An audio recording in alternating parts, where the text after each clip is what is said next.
চুল দিয়ে ঝাড় দেওয়ার পরিবর্তে হাতের সাহায্যে ওড়না দিয়ে ঝাড় দিলে ভালো হতো না? মীরা চমকে পেছনে তাকায়।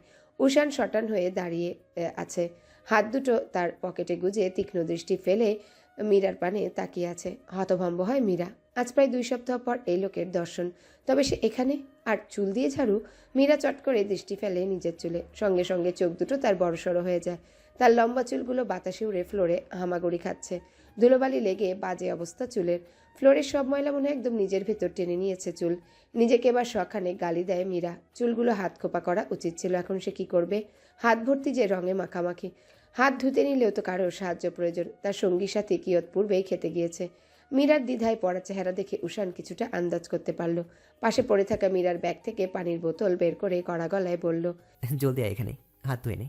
মীরা আলগোছে উঠে দাঁড়ালো। কিয়ৎ পরিমাণ দূরে গিয়ে হাত দিতে উষান পানি দেয়। হাত ধোয়া শেষে অন্যায় হাত মুছে চুলগুলো চটজলদি হাত খোপা করে নেয় মীরা। উষান তখন মীরার মুখশ্রীর প্রতি দৃষ্টিপাত ফেলে অবলোকন করছিল। নিভৃত তারা অশান্ত অস্থিরতায় আনচান করছে। উটকো চিন্তায় সে মাথায় যন্ত্রণা দিয়ে যাচ্ছে বারংবার। মন ছটফট করছে সমাধান পাওয়ার আশায়, কিন্তু কিসের কি? সব দিকে এই যে শূন্যতা। ওড়না দিয়ে মাথা ভালোভাবে ঢেকে নিয়ে মীরা এবার মুখ খুলল সন্ধিহান গলায় বলল, আপনি আমার ভার্সিটিতে কি করছেন উষান? হাওয়া খেতে এসেছি। এখানকার হাওয়া প্রচণ্ড মিষ্টি, তাই ভাবলাম বাতাস খেয়ে যাই একটু। মীরা হতাশ গলায় বলে উঠল, আমার সাথে সবসময় এমনভাবে কথা বলার মানেটা কি? সোজা প্রশ্নের সোজা উত্তর দেয়া যায় না? উষান চিবিয়ে বলল। তো এমন ভিত্তিহীন প্রশ্ন কেন করিস? এখানে এসেছি, নিশ্চয়ই কোনো কাজ আছে তাই এসেছি। মীরা জোরালো শ্বাস ফেলল। কেন যে সে এই লোকটার সাথে কথা বলতে যায়? উষানের সাথে কথা বলা মানেই মাথা নষ্ট। লম্বা কদম ফেলে মীরা সামনে এগুলো। আপাতত আলপনার কাজ শেষ, বাড়ি ফিরতে হবে। উষান তার আলসেমি নিয়ে মৃদু শব্দে বসে পড়ে সেখানেই হাঁটু ভাঁজ করে। মীরার ওড়নার শেষ অংশ ধরে টান দেয় আলতো হাতে, বাধা প্রদান করে মীরার চলে যাওয়া থেকে। ভীষণ বিরক্তি নিয়ে পিছনে ঘুরে মীরা চটে গিয়ে বলে, কি সমস্যা? অশুভদের মতো ওড়না কেন টানাটানি করছেন আপনি? উষান নরম সুরে বলল, পাশে একটু বস মীরা, কথা আছে। না, আপনার আমার সাথে কোনো কথা নেই, থাকতে পারে না। যে কাজে এসছেন তা করে যান।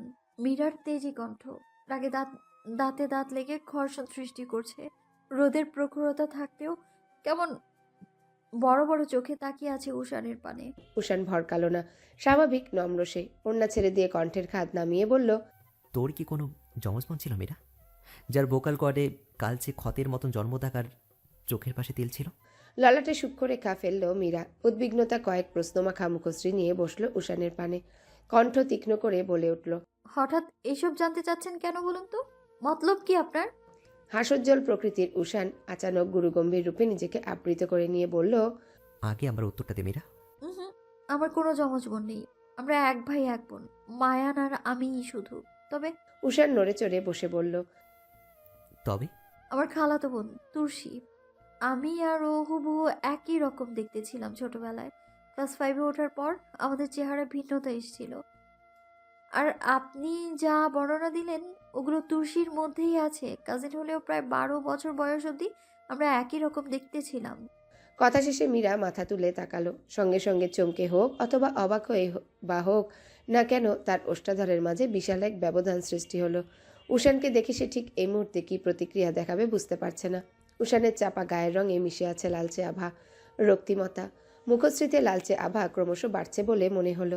নেত্রজোড়া সাদা অংশটুকু রক্তিমাকার ধারণ করেছে। উষান যে রেগে গিয়েছে তার টের বুঝতে পারল মীরা। আশ্চর্যজনক লাগলো এই রেগে যাওয়াটা তার কাছে।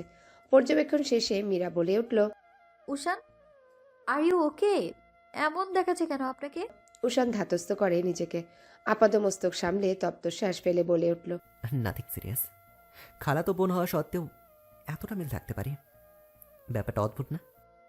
আমার কাছেও অদ্ভুত লাগতো, কিন্তু পরে যখন আলাদা দেখতে হয়ে গেলাম তখন আর আর অদ্ভুত লাগেনি আমার। তোর কাজিন এখন কোথায়?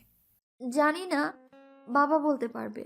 আম্মু মারা যাওয়ার পর বাবা আমায় আর মাহাদিকে ফুপির কাছে পাঠিয়ে দেয়। তখন ফিরে আসলাম যখন কয়েক বছর পর, তখন আর খালামণিকে দেখিনি।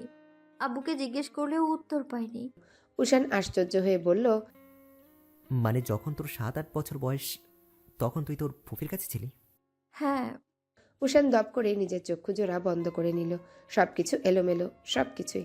কিয়ৎবাদে মীরার নম্র কণ্ঠ শুনে উষান প্রথম থমকালো। মীরা অতীব শান্ত থেকে বলল, আপনি আমায় পছন্দ করেন উষান? দেখুন, আমি কোনো ভিত্তিহীন কারণ ছাড়া এই প্রশ্নটা আপনাকে করিনি। সেদিন আমায় দুল কিনে দেয়া মিথ্যে বলে তারপর চট্টগ্রাম থেকে ফার্মেসি যাওয়ার নাম করে আমায় বাসায় পৌঁছে দেয়া, আমাকে কি আপনার বোকা মনে হয় নাকি, হ্যাঁ? মনোবিজ্ঞানের ছাত্রী আমি, তার উপর মেয়ে। মেয়েদের ষষ্ঠ ইন্দ্রিয় কতটা তুখোড় আশা করি বলা লাগবে না আপনাকে। এবার আমার প্রশ্নের উত্তর দিন উষান ভাই। কেন করছেন আপনি এসব? কি জন্যে? কারণটা কি? সঠিক উত্তর দিন আমায়। গোধূলি লগ্নের অন্তিম প্রহর, আকাশ জুড়ে লালাভ আভা বিরাজমান। কুয়াশার আড়ালে ঢাকা পড়তে শুরু করেছে বিশাল আকৃতির দালানগুলো। নীরব প্রকৃতিতে পাখিদের ডানা ঝাপটানোর আওয়াজ চারিপাশে প্রতিফলিত হচ্ছে সুমধুর রূপে। মিষ্টি সতেজ অনিলের বিচরণ মদিনীতে। রক্তিম বিকেলের শেষ অংশ অন্তিম হয়ে ধীর পদে নামছে আধারের পাল্লা। অন্তরিক্ষে সন্ধ্যাতারা জ্বলজ্বল করে জানান দিচ্ছে সায়ান্নের আগমন ঘটবে কিয়ংদশ বাদেই। শীতল কক্ষ, বাহিরের অবশিষ্ট রশ্মি ছিটেফোঁটা অবধি নেই নিঃশব্দতা বিচরণ করা কক্ষে। থেমে থেমে কারো গুমোট কান্নার শব্দধ্বনি কর্ণপাত হচ্ছে করুণ রূপে। কষ্ট ও বুক চিরে বেরিয়ে আসা দীর্ঘ নিঃশ্বাসের পাল্লা সময়ের সাথে দ্বিগুণ হচ্ছে। বদ্ধ দরজার ওপাশ থেকে দরজায় করাঘাত করতে করতে রুহি ক্লান্ত হয়ে সেখানে ধপ শব্দে উৎপত্তি করে বসে পড়ল। চিন্তা এর ললাটে নোনা ঘাম আবির্ভূত হচ্ছে। বক্ষস্থলের ডান পাশে থাকা হৃৎপিণ্ড তুমুল বেগে স্পন্দিত হচ্ছে ক্ষণে ক্ষণে। দুপুরবেলা মীরাকে কাঁদতে কাঁদতে বাসায় ফিরতে দেখে তার অন্তঃস্থল ছ্যাদ করে উঠেছিল। কি হয়েছে তা জিজ্ঞাসা করবে, কিন্তু মীরা তার সুযোগ না দিয়ে রুমে গিয়ে দরজা বন্ধ করে দেয়। শতবার ডাকার পরও খুলেনি দরজা। রুহির ভয় করছে প্রচণ্ড। মীরার হলোটা কি? খারাপ কিছু নয় তো? ঘুটঘুটে আধারে ছেয়ে থাকা কক্ষে বালিশে মুখ গুজে চাপাসুরে কাঁদছে মীরা। কাঁদতে কাঁদতে মুখশ্রীর বেহাল দশা। রক্তিম হয়েছে আখিজোড়ার সাদা অংশ, সর্ব মুখশ্রী। হেঁচকি তুলছে অনবরত। হাঁচি দিয়ে ফেলেছে ইতিমধ্যেই বেশ কয়েকটা। মীরার এই এক সমস্যা, কান্না করলে সর্দি লেগে যায়। রোহিত চিন্তিত কণ্ঠ কন্দনরত মীরার ধ্যান কেড়ে নিতে ব্যর্থ। ইহজগতের কোনো ধ্যান আপাতত মীরার মধ্যে নেই। সে ব্যস্ত নিজ ভাবনার জগতে। বিশ্ববিদ্যালয় ক্যাম্পাসে বলা উষানের প্রতিটা বিষাক্ত তীরের ন্যায় বাক্য অনবরত তার হৃৎপিণ্ড এবং মস্তিষ্কে সুচালো আঘাত করছে। ক্যাম্পাসে উপস্থিত থাকাকালীন মীরা যখন অতীব উত্তেজনা নিয়ে প্রশ্ন ছুড়ে দিয়েছিল, তখন উষানের কারো প্রত্যুত্তর ছিল এরূপ। এটা সম্পূর্ণ তোর ভুল ধারণা। আমি তোকে ভালোবাসি না। এসব করেছি আমি নিজ দায়িত্ব থেকে। সেদিন রাতে ফার্মেসি যাওয়ার নাম করে তোকে বাসায় পৌঁছে দেওয়া, ওইটা আমি বিবেকবোধ থেকে করেছি। অত রাতে একা যাওয়াটা রিস্কি। তারপর কানের দুল কিনে দেওয়াতে যে রিজনটা আমি দেখেছিলাম সেটা একদম সত্যি ছিল। তুই চাইলে খোঁজ নিয়ে দেখতে পারিস। ক্লিয়ার করতে পেরেছি? এইসব ভাবনা কখনোই মাথায় আনবি না। অ্যাটলিস্ট আমাকে ঘিরে তো অবশ্যই না। এতটুকু বার্তা মীরার অন্তঃকরণে অশান্ত ঝড় তুলতে সক্ষম হয়েছিল। কোনো মতে সেখান থেকে টলতে টলতে নিজের বাসায় এসে ঘরবন্দি করে নিয়েছিল নিজেকে। চেষ্টা করেছিল বোঝার কেন সে এতটা কষ্ট পাচ্ছে, কেন ওই ছন্নছাড়া ব্যক্তির জন্য তার মন অনলে দহন হচ্ছে। পরিশেষে দীর্ঘ 1 ঘন্টার মাত্রাতিরিক্ত চিন্তাভাবনায় মীরা আবিষ্কার করল সে উষান নামক খামখেয়ালি পাথর মানবটাকে একটু একটু করে 2.5 মাসে নিজ অন্তরালে এক বিশাল জায়গার স্থান করে দিয়ে ফেলেছে। তার নিভৃতের এক স্থান জুড়ে দখলদারিত্ব করে বসে আছে উষান রেজওয়ান। মীরার সবচেয়ে ঘৃণিত বস্তু প্রণয় প্রেম আজ তার সর্বাঙ্গ জুড়ে রাজত্ব করছে। ব্যাপারটা হজম করা ভীষণ কষ্টসাধ্য। তারই পরিপ্রেক্ষিতে এই দীর্ঘক্ষণ ক্রন্দনের মেলা বসেছে। নেত্রকোনা অশ্রু দ্বারা সিক্ত হচ্ছে বারংবার। দরজার নিকটে আবারও করাঘাত, ভরাট কণ্ঠস্বর। মীরা এবার এই কণ্ঠ শ্রবণ করল। কর্ণকুহরে তার ঝংকার তুলল। মস্তিষ্ক বলছে তার কাঙ্ক্ষিত সেই ব্যক্তির আগমন ঘটেছে। এসেছে সে। ভাবনায় ছেদ পড়ে কর্কশধ্বনি কর্ণপাত হওয়ার পর দরজার ওপাশ থেকে উষান উচ্চস্বরে বলে উঠল, তুই যদি এখন দরজা না খুলিস মীরা, আমি কিন্তু এক্ষুনি দরজা ভেঙে ফেলবো। মীরা ত্রস্ত পায়ে উঠে দাঁড়ায়। আশ্চর্য তো, রাগ তো তার দেখানোর কথা, উল্টো এই ব্যক্তি কোথা থেকে উড়ে এসে ফের তার উপর অধিকার ফলাচ্ছে। মীরা দ্রুত হাতে দরজার নবে মোচড় দিয়ে লক খুলে ফেলল। তৎক্ষণাৎ ওপাশ হতে দরজা ধাক্কা দিয়ে প্রবেশ করে সেই দাম্ভিকতা নিয়ে চলা মানুষটা। বাদামি মুখটায় রুক্ষতা বিরাজমান। মীরা শুষ্ক ঢোক গিলল। এই লোক এত রেগে কেন? উষান তড়িৎ বেগে হেঁটে জানালায় এঁটে দেওয়া মোটা শুভ্র রঙের পর্দাগুলো একটান দিয়ে সরিয়ে ফেলে। বারান্দার দরজা দ্রুত হাতে খুলে ক্ষান্ত হয়ে তপ্তশ্বাস ছাড়ল। মীরা উষানের থেকে দৃষ্টি সরিয়ে দরজার বাহিরে তাকায়। রুহি কোমরে হাত দিয়ে কটমট দৃষ্টিতে তাকিয়ে আছে। মীরা তার পানে দৃষ্টিপাত ফেলতে রুহি রুষ্ট কণ্ঠে বলল, আমি 1 ঘন্টা ধরে তোরে ডাকতেছি, আমার ডাক তো গেল না তোমার কানে। উষান ভাই আসতে না আসতেই দরজা খুলে ফেললি? মীর জাফরের ভাগ্নি, তোরে তো আমি খুন করব আজ। বাচালের মতো পকপক কম কর। এমনিতেই আমি আরও কয়েক ঘন্টা পর দরজাটা খুলতাম। উষানের কথায় দরজা না খুললে সে বাবার কানে কথা লাগাতো, তখন বাবা চিন্তা করতো। বাবা এমনিতেই হার্টের পেশেন্ট, চিন্তা করে অনেক সমস্যায় পড়তে হতো। রুহি কিছু বলার জন্য ওষ্ঠাধর প্রসারিত করতে রুমের ভেতর হতে উষান হাঁক ছেড়ে মীরাকে ডাক দেয়। রুহি একবার রুমে উকিঝুঁকি দিয়ে শেষে মীরার পানে তাকিয়ে চিবিয়ে বলল, একবার উষান ভাই যাক, তারপর দেখিস তোরে আমি কি করি। শব্দ করে পা ফেলে রুহি রুমের সামনে থেকে চলে যায়। তপ্ত শ্বাস ফেলে মীরা টেনে রুমে প্রবেশ করে। ঘুটঘুটে আধারে নিমজ্জিত রুমটা এখন রশ্মির ঝলকানিতে ঝলমল করছে। যদিও বাহিরে এর রশ্মির ধাপ প্রায় শেষ, কিন্তু কৃত্রিম রশ্মির সাহায্যে রুম এখন সম্পূর্ণ আলোকিত। উষান তার হতে 3 ফুট দূরে দাঁড়ানো। মীরা পদচারণ থামিয়ে জিজ্ঞাসা করল, আপনি হঠাৎ আমার ফ্ল্যাটে কেন এসেছেন? উষান উল্টো পিঠ হয়ে দাঁড়ানো। মীরার প্রশ্নে নড়চড় কিংবা হেলদোল কোনোটাই লক্ষ্য করা গেল না। ক্ষণিক বাদে স্বাভাবিক গলায় বলে উঠল, দরজা আটকে কান্নাকাটি কেন করছিলে মীরা?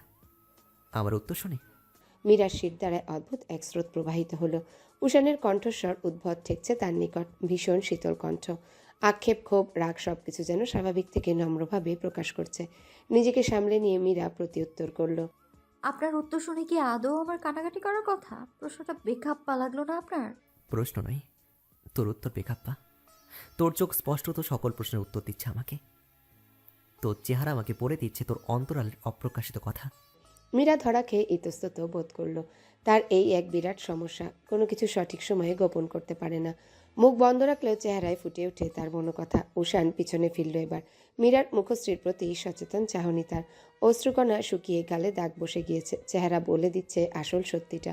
তার অন্তঃকরণ একটু অস্থিতিশীল হয়ে উঠল। মীরা এগুলো উষানের সন্নিকটে গিয়ে হঠাৎ করে নিজের আসল সত্তা, রূপ, কাঠিন্যতা ফেলে ঠোঁট ভেঙে হুহু করে কেঁদে উঠল। অবাধ্য অদৃশ্য অশ্রুকণা দর্শন নিল নেত্রকোণে। গাল বেয়ে পড়ে গেল সে নিজ নিয়ম অনুসারে। আচানক সে তার সামনে থাকা লম্বা শক্তপোক্ত দেহের অধিকারী মানবকে আবেগে জড়িয়ে ধরল।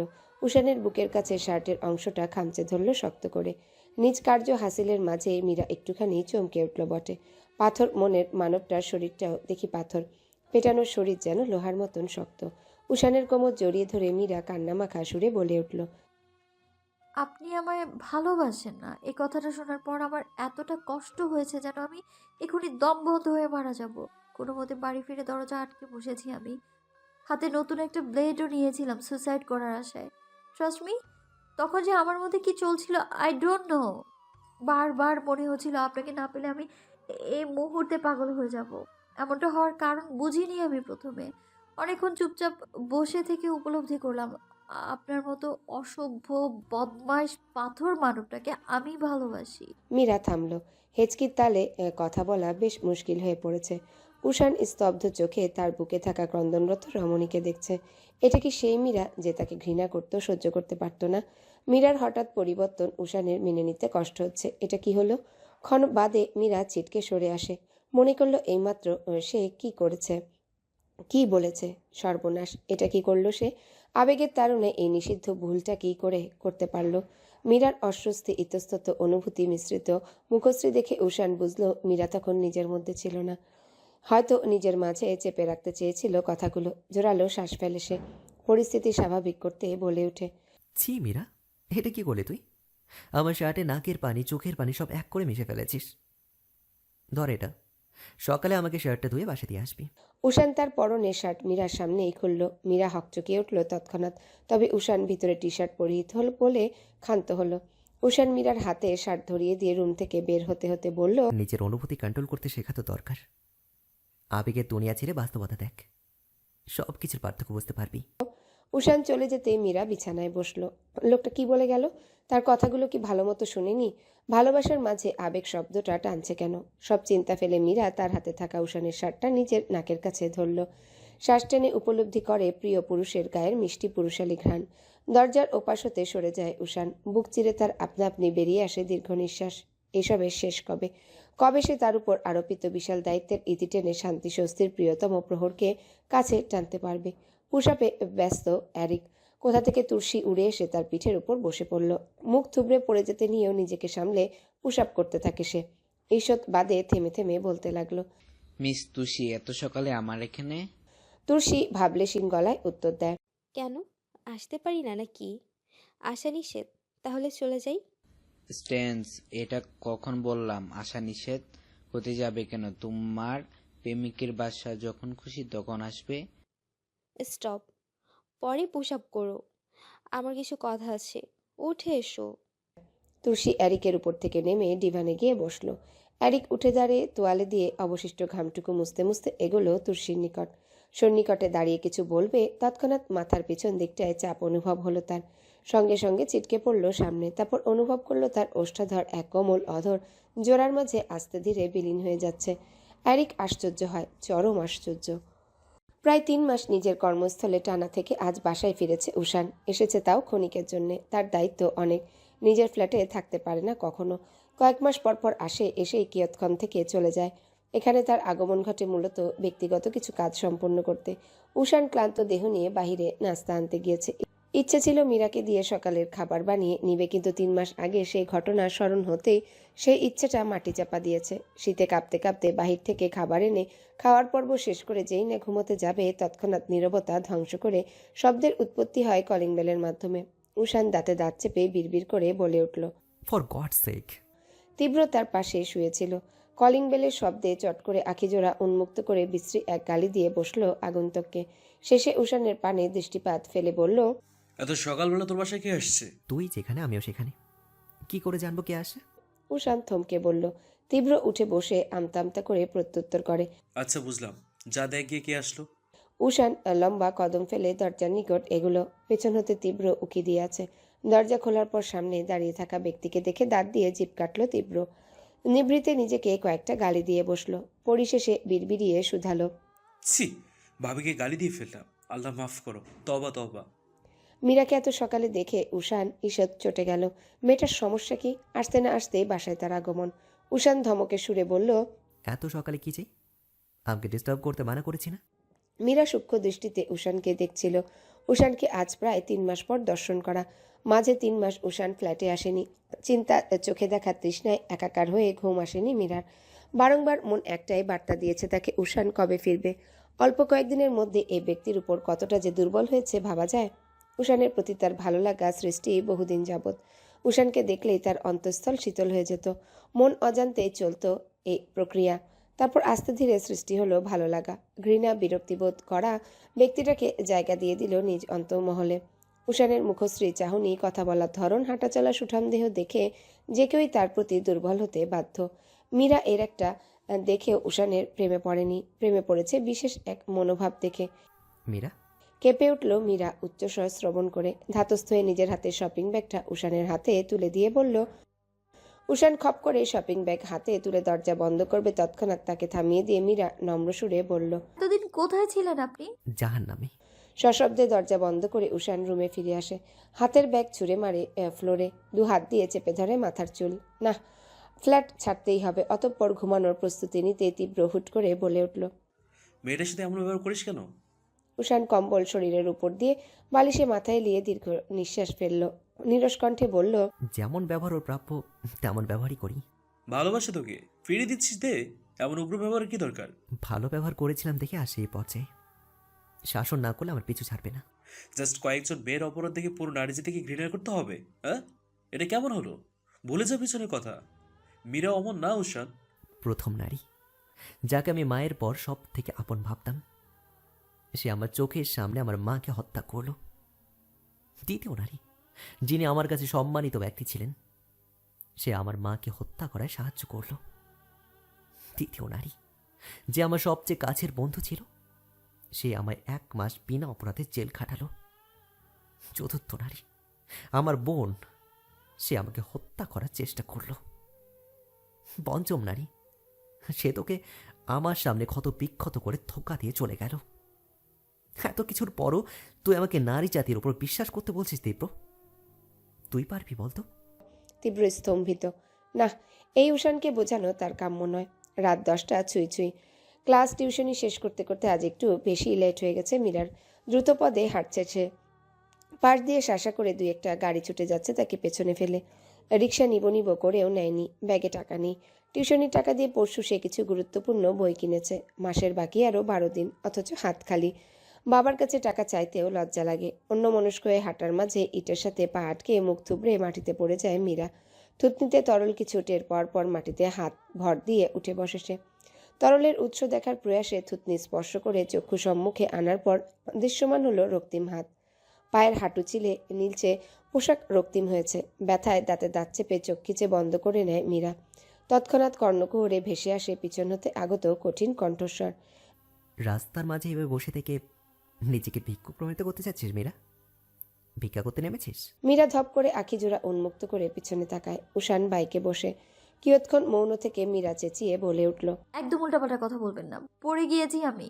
পড়ে গেছিস মানে? চোখ কি আকাশে থাকে? দেখে শোনা হাঁটতে পারিস না? মীরা নিশ্চুপ, নিভৃতে আহত সে। উষান কি তার আঘাতপ্রাপ্ত রক্তে রঞ্জিত স্থানটি দেখেনি? পায়ের ব্যথায় যে সে ক্রমাগত কাঁপুনি দিচ্ছে সেটা কি খেয়াল করেনি? হাঁটু ছিলে যে নীল রঙের পোশাক রক্তিম হয়েছে তা দর্শন করেনি?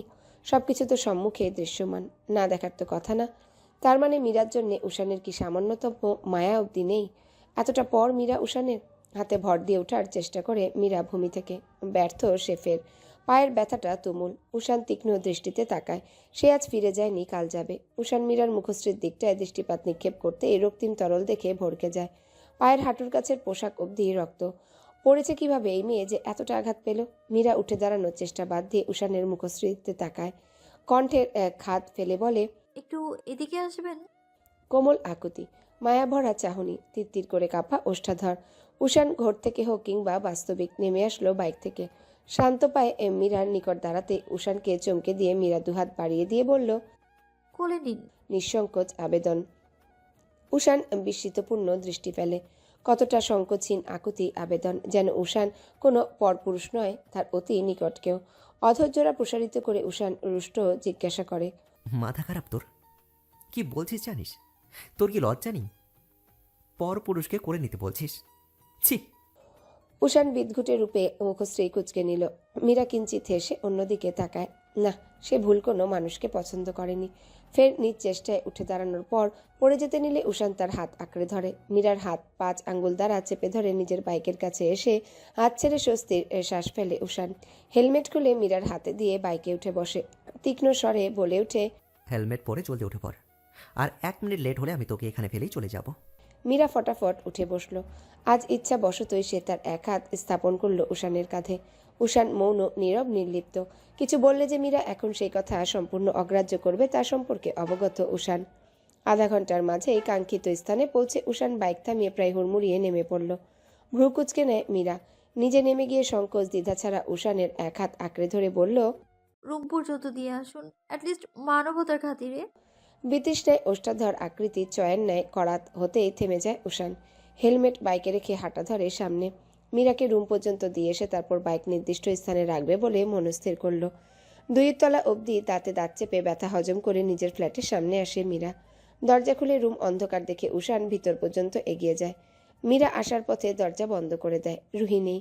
মীরাকে বিছানায় বসিয়ে উষান লাইট জ্বালিয়ে দিয়ে বের হতে নিবে তৎক্ষণাৎ মীরা বলে উঠল, কভারে ফার্স্ট এড বক্স আছে, একটু এগিয়ে দিবেন প্লিজ। নেত্রযুগল চট করে বন্ধ করে রাগ দমন করার চেষ্টা করে উষান।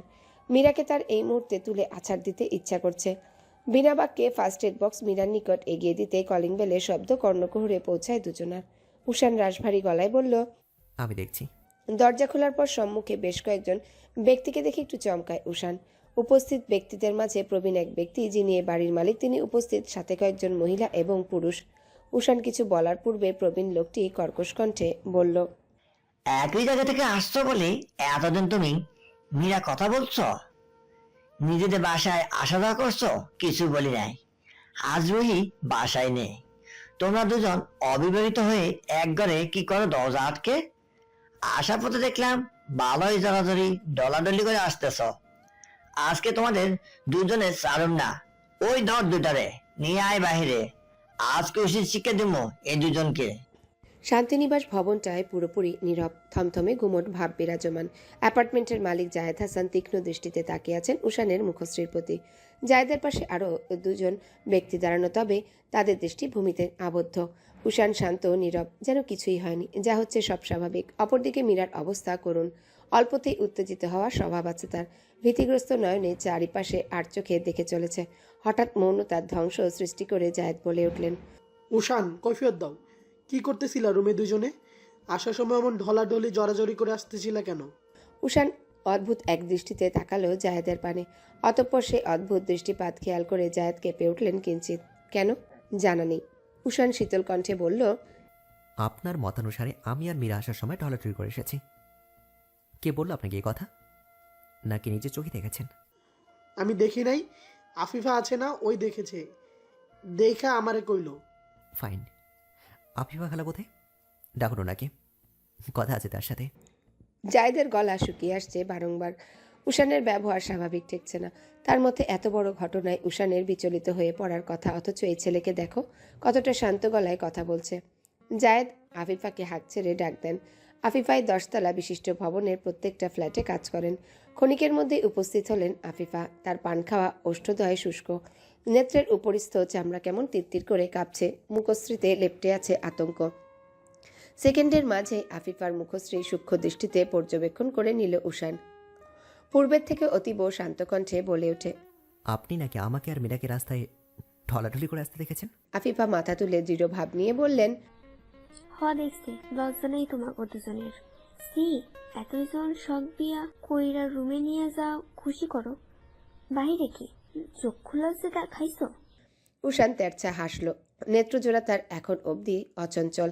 মীরা পদে পদে চমকাচ্ছে উষানের ব্যবহারে। লোকটা এখনো এত শান্ত, প্রতিবাদ কেন করছে না? না হয় চিবুকের অসহনীয় যন্ত্রণায় টু শব্দ করতে পারছে না, কিন্তু উষান মৌনতা ধরে রাখা সম্ভব হলো না, আর উচ্চস্বরে বলল, আন্টি, কি বলছেন এসব আপনি জানেন? আপনার কাছে প্রমাণ আছে যে আমরা রাস্তায় ঢলাঢলি করে এসেছি? প্রমাণ তো মাত্রই পাইলা সবাই। এক রুমে কি করতেছিল দুজনে কও? আফিফা এবং মীরার কথোপকথনের মধ্যে উষান ফোরন কেটে বলল, মীরা চুপ করো। আন্টি যখন বললো আমরা ঢলাঢলি করে ভেতরে এসেছি, তাহলে সবাইকে সেই দৃশ্যটা আগে দেখাই। সকলের উৎসুক চাহনি। উষান পকেটে হাত ঢুকিয়ে ফোন বের করে ব্যস্ত ভঙ্গিতে টাইপিং করলো। তার 10-15 মিনিট অতিবাহিত হওয়ার পর আগমন ঘটে তীব্রের। হাতে তার ল্যাপটপ। তীব্র এগিয়ে আসতে উষান নিজ স্বভাবগত শান্ত সুরে বলল, অল সেট? ইয়াপ, স্ক্রিনে আনাই আছে, জাস্ট ওপেন কর। উষান ল্যাপটপ হাতে নিয়ে জায়েদ সহ উপস্থিত দুজন ব্যক্তির দিকে দৃষ্টিপাত ফেলে বলল, জড়াজড়ি সিনটা দেখবেন না? আসুন, ভেতরে আসুন, আয়েশ করে বসে দেখুন। উষান মীরার ফ্ল্যাটে ঢুকলো। পেছন পেছন আসলো সকলে।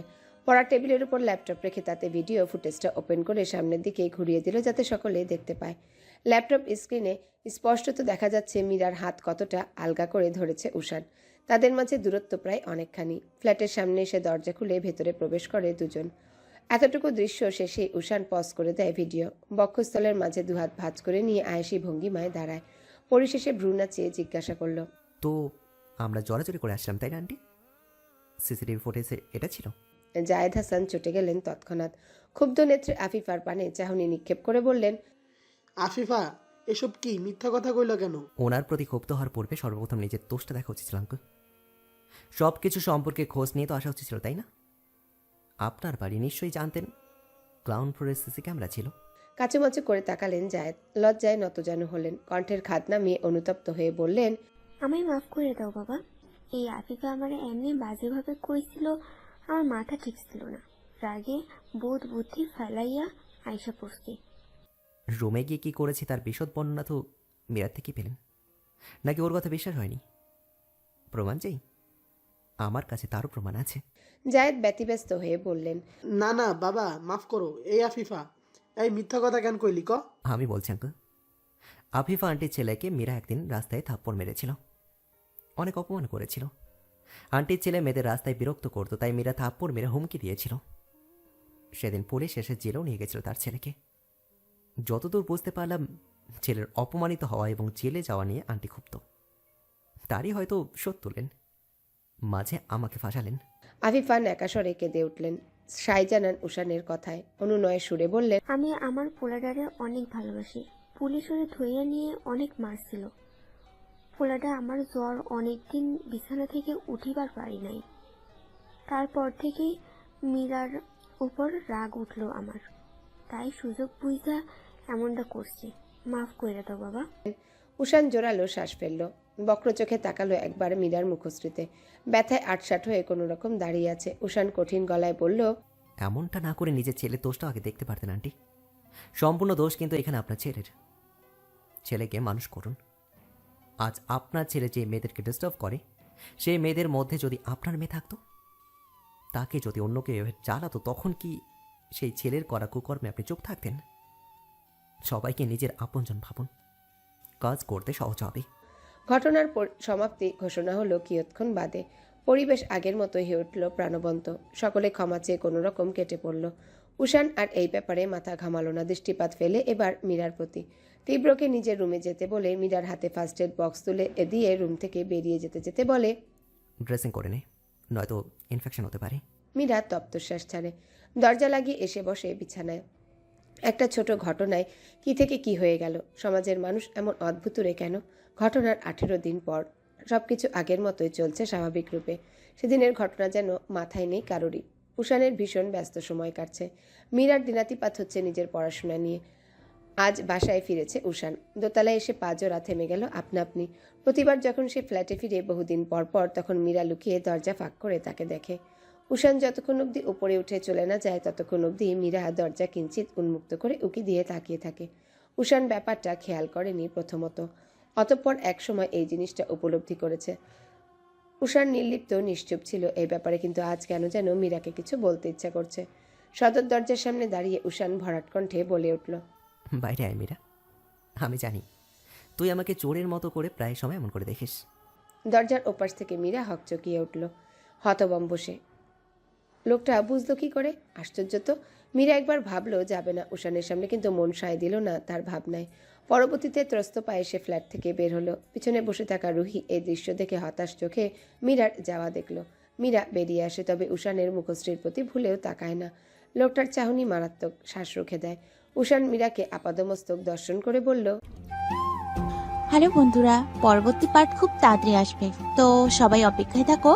আর চ্যানেলটি যারা এখনো সাবস্ক্রাইব করোনি, তারা পরবর্তী পার্ট দেখার জন্য চ্যানেলটি সাবস্ক্রাইব করে রেখো। ধন্যবাদ সবাইকে, আমাদের সাথেই থেকো।